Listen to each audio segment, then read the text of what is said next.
My sister betrayed me in the worst way, then had the audacity to blame me for it. I never imagined my own sister would destroy my life. But she did, without hesitation, without remorse. She had an affair with my husband of just 2 months, got pregnant, and then, as if that wasn't enough, she had the nerve to pack my bags and throw me out of my own home so she could move in with him. And the worst part? My parents supported her. They stood by her side, leaving me with no choice but to walk away from everything I had built. A month later, just when I thought the nightmare was over, she showed up at my doorstep, disheveled, desperate, and furious. And why? Because she wanted to take me to court for not warning her about my own cheating husband.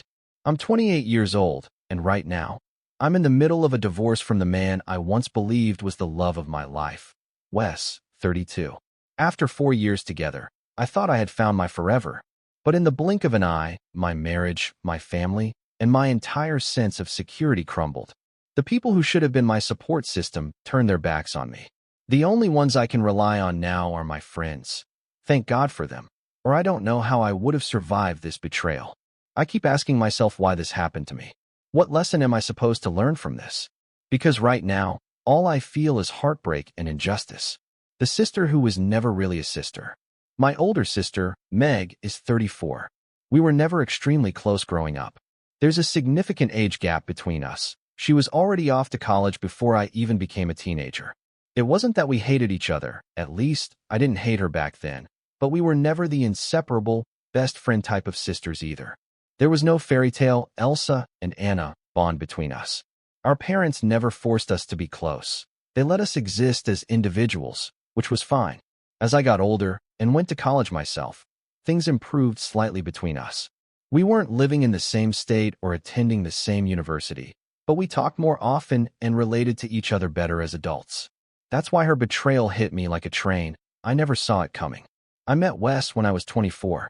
He was an alumnus of my university, and we met at a college reunion party. There was an instant spark, and soon we were dating. By the second year of our relationship, I introduced him to my family. He proposed a year ago, and just 3 months ago, we got married. My life felt perfect. I had a loving fiancé, a great job in a field I was passionate about, and Wes was thriving in his career too. Everything was falling into place. Until 3 months ago, when my world shattered. Meg's unhappy marriage and how it led to this. Meg, on the other hand, had a far more difficult personal life. She got married at 25 to a man that none of us liked. It was painfully obvious he was bad news, but no matter how much we warned her, she refused to listen. She was stubborn, and in the end, we had no choice but to let her make her own decisions. It wasn't a happy marriage, far from it. Her husband manipulated her into quitting her job, making her entirely financially dependent on him. My parents and I tried multiple times to check in on her, to remind her that she had a way out if she wanted one. We told her we'd support her, that she didn't have to stay trapped in an unhappy life. But every single time, she shut us down. She told us to stop interfering, to mind our own business. And then, ironically, she turned around and destroyed my marriage. I still can't wrap my head around it. How could she, after everything she had been through, choose to do something like this? And now, after all the damage she's caused, she has the audacity to act like I betrayed her? What did I do to deserve this? The moment I realized my sister was no longer my sister. The breaking point between us, or at least for me, came 5 years ago, before I had even met Wes. Meg accused me of trying to ruin her marriage simply because I was single at the time. She acted as if my concern for her well-being was driven by jealousy rather than genuine care. That was the moment I knew there was no reasoning with her. She had chosen to be blindly in love, no matter the cost, and any attempt to help was seen as an attack. So I stopped trying. I never brought up her husband again, and for nearly 2 years, our contact dwindled to almost nothing. Then, when I was 25 and she was 31, she finally got divorced. I never asked why. I didn't want to know. I had learned my lesson. After years of looking out for her only to be blamed and shamed, I refused to get pulled back in. She tried talking to me about it, probably wanting some kind of support, but I wasn't interested. Call me heartless, but I had no energy left for her drama. Of course, she didn't like that. It infuriated her, but I had nothing left to give. That doesn't mean I was cruel. We eventually mended things, sort of. She moved to my state, and we started spending more time together. She would rant about her problems, and I would listen, but I never commented on her ex-husband. That was my boundary, and she hated it. She would sometimes try to provoke me just to get a reaction, but I knew better than to fall for it. Wes, on the other hand, never fully understood my complicated relationship with Meg. He would defend her, saying her poor judgment was a result of being trapped in a bad marriage. He believed that when people realize they've made a terrible decision, especially one they were warned against, they lash out rather than admit they were wrong. And sure, I could understand that. No one likes hearing, "I told you so." But accusing me of trying to destroy her marriage? That was beyond unfair. It was vile. And the irony of it all? She accused me of being a homewrecker when she was the one who had an affair with my husband. How I never saw it coming. Wes and Meg had what I would call an acceptable relationship. Not close, but not hostile either. I barely interacted with her, which meant he barely interacted with her. They saw each other when we had family gatherings, but I never had any reason to suspect anything inappropriate. Wes was always more sympathetic toward her than I was, but I never thought anything of it. I never imagined, not even for a second, that I needed to worry. Wes was not the kind of man to cheat. At least, I didn't think so. Just a few months ago, we had what felt like the perfect wedding. The ceremony was beautiful, our families were happy, and everything went smoothly. We had planned a Disneyland cruise for our honeymoon, but we decided to postpone it until we could take enough time off work. Instead, we spent the first few weeks of marriage settling into our home, his home. The house was in his name, but I had moved in with him, and everything felt like it was falling into place. For 2 weeks, I had my happily ever after. And then, a month ago, my dear sister called me, crying. She said she needed to talk. And that was the beginning of the end. The night, everything fell apart. I didn't have the energy for another one of Meg's sob stories. I had been through too many already. So when she called me that night, saying she needed to talk, I brushed her off. I even told Wes about it, expecting him to give me his usual, "You should be more understanding" speech, but for once, he actually agreed with me. Looking back now, I realized that should have been my first clue that something was terribly wrong. She kept insisting it was urgent, refusing to take no for an answer. So, reluctantly, I told her she could come over. Wes was there too when she arrived, and from the second she walked in, something felt off. She was visibly uncomfortable, shifting awkwardly in her seat. And Wes, God, in hindsight, he looked like he wanted to be anywhere but in that room. Then she dropped the bomb. "I'm pregnant." Tears welled up in her eyes. Before I could even react, she followed it up with the words that would shatter my world. "And Wes is the father." I swear, for a full minute, my brain just stopped working. I looked between the two of them, waiting for someone to crack a smile, to tell me this was some kind of sick joke. But Meg just sat there crying, and Wes, he wasn't laughing. He wasn't even denying it.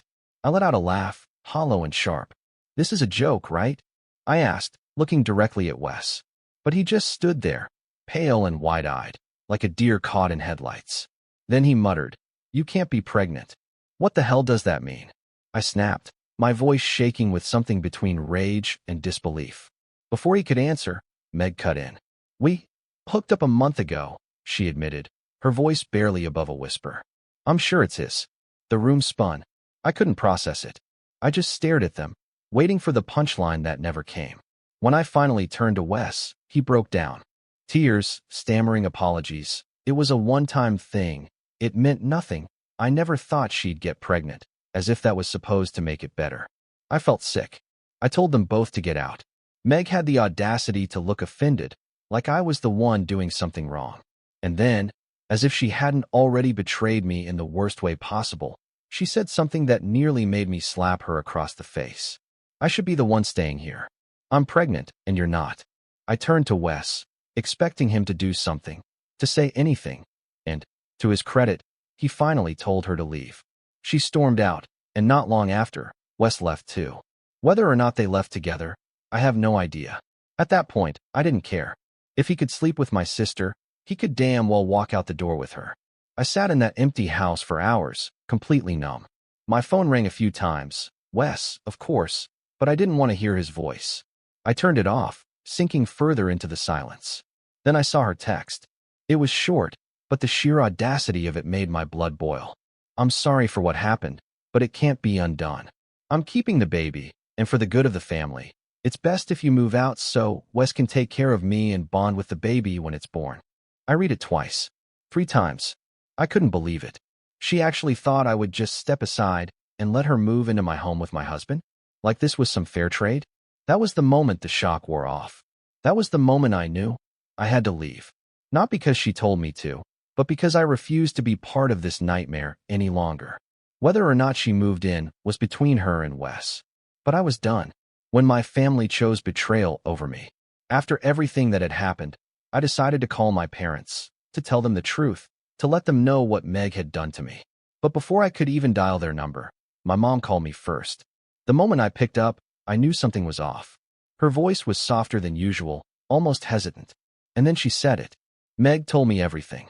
I know this isn't ideal, but you have to understand, this is her last chance to be a mother. I felt like I had been punched in the gut. Are you serious? I asked, barely able to form the words. Do you even realize what she did? What they both did to me? There was silence on the other end. Then, after what felt like forever, my mom sighed and said, You know you're always welcome to come back home, sweetheart. But Meg is family too. After everything she went through with her ex-husband, she deserves a chance to have a family. That was it. That was the moment I knew she had picked her. I couldn't believe what I was hearing. There are hundreds of men Meg could have had a family with, and you're defending her sleeping with my husband? Mom hesitated before answering. I know you're hurting, but maybe this is God's will. Maybe this happened for a reason. Meg got pregnant so easily, maybe it's a sign. Maybe you need to step aside and let things happen the way they're meant to. And that was when I broke. For the first time since this nightmare started, I cried. Not because of Wes, not even because of Meg, but because my own mother had just told me, in no uncertain terms, that I was disposable, that my pain didn't matter, that I should simply accept what had happened and let my sister take my place. I hung up without another word. That was the moment I knew there was nothing left for me. In a matter of weeks, I had lost everything. My husband, my sister, my parents. I was completely alone, and I was done. They could all go to hell. Walking away from it all. That night, I turned my phone off. I didn't want to deal with Wes, but of course, he wouldn't leave me alone. He called over and over. When I didn't pick up, he flooded me with texts. I'm so sorry. I don't know what came over me. Please, just talk to me. I didn't respond. I had nothing left to say. Instead, I called my best friend Sarah. I told her, in as few words as possible, that I needed a place to stay. She didn't even hesitate. Come over. Stay as long as you need. 20 minutes later, she was at my door with wine and pasta, ready to pick up the broken pieces of my life. That night, I cried harder than I had in years. And Sarah, bless her soul, sat with me through all of it. She didn't try to fix things. She didn't say, it'll be okay, or you'll get through this. She just let me feel it. For the next 2 days, she never left my side. She helped me pack, making sure I didn't have to do it alone. There were moments when I shut down completely, unable to function, and she stepped in, taking charge when I couldn't. When everything was finally packed and loaded into my car, I sent Wes a single text. You can come home now. It took him minutes to arrive. When he walked through the door, his eyes immediately met mine, full of regret and guilt. I'm so sorry, he whispered. I know there's no excuse, but I don't know what happened. I never wanted to hurt you. I still hope. I didn't let him finish. I held out the house keys. His face fell as realization set in. By the time he processed what was happening, I was already in the car with Sarah, driving away. I haven't spoken to him since. I filed for divorce immediately. At first, he tried to fight it, but eventually, he gave up. I stayed with Sarah for 2 weeks before finding a small studio apartment of my own. It's nothing fancy, but it's mine. And that's all I need. As for my family, I cut them off. My parents, my sister, every single one of them. The only person still unblocked on my phone is Wes, but only because my lawyer advised me to keep an open line of communication for legal reasons. But as far as I'm concerned, they're dead to me. And I refuse to waste another second of my life on people who never cared about me to begin with. The audacity knows no bounds. I thought I had made myself clear. I thought that by cutting them off, by walking away, they would get the hint and stay out of my life. But apparently, that was wishful thinking. Because today, Meg showed up at my doorstep. I have no idea how she found my address, and frankly, I don't care. But there she was, standing on my porch like she had every right to be there, saying she needed to talk. I didn't care what she had to say. I slammed the door in her face. But she didn't leave. She started banging on the door, over and over, demanding that I let her in. I told her to get lost before I called the cops, but she still wouldn't go. Eventually, the knocking stopped, and after about 10 minutes of silence, I assumed she had finally given up. I was wrong. I left my apartment, got in my car, and drove off. What I didn't realize was that she had followed me in her own car. I made a quick stop to grab some coffee, and that's when she cornered me. She grabbed my arm and said I had to talk to her, that I owed her that much. I yanked my arm away. I don't owe you a damn thing, Meg. You can get lost for all I care. But she wasn't done. I know you hate me right now, but as the aunt to my baby, you have a duty, and you've already failed to fulfill it. I laughed, actually laughed in her face. I am not an aunt to that child. That baby is from my ex-husband. I want nothing to do with either of you, and I need you to keep me out of this mess. And then, in true Meg fashion, she did what she always does, turned herself into the victim. If you had warned me about Wes, I wouldn't be in this position, and you wouldn't have had to end your marriage. That stopped me, not because I believed her, but because I had no idea what the hell she was talking about. Against my better judgment, I asked, "What do you mean?" And that's when she broke down crying. Through her tears, she told me everything. She had no idea Wes could be such a terrible partner, that living with him was miserable, that there was no emotional support, no help around the house. It was like living with a zombie. She had hoped that, as the pregnancy progressed, he would at least bond with the baby, if not with her. But things had only gotten worse. Wes didn't care. He didn't lift a finger around the house. No chores, no spending time with her, nothing. He even flat out told her that she shouldn't expect him to be involved with the baby. He was willing to provide financially and let her stay in the house, but everything else, the pregnancy, the baby, the home, was her responsibility. She had tried to retaliate, thinking she could get under his skin.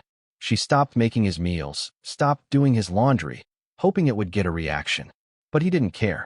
He just did his own chores, went to work, and ignored her. And now, she was miserable.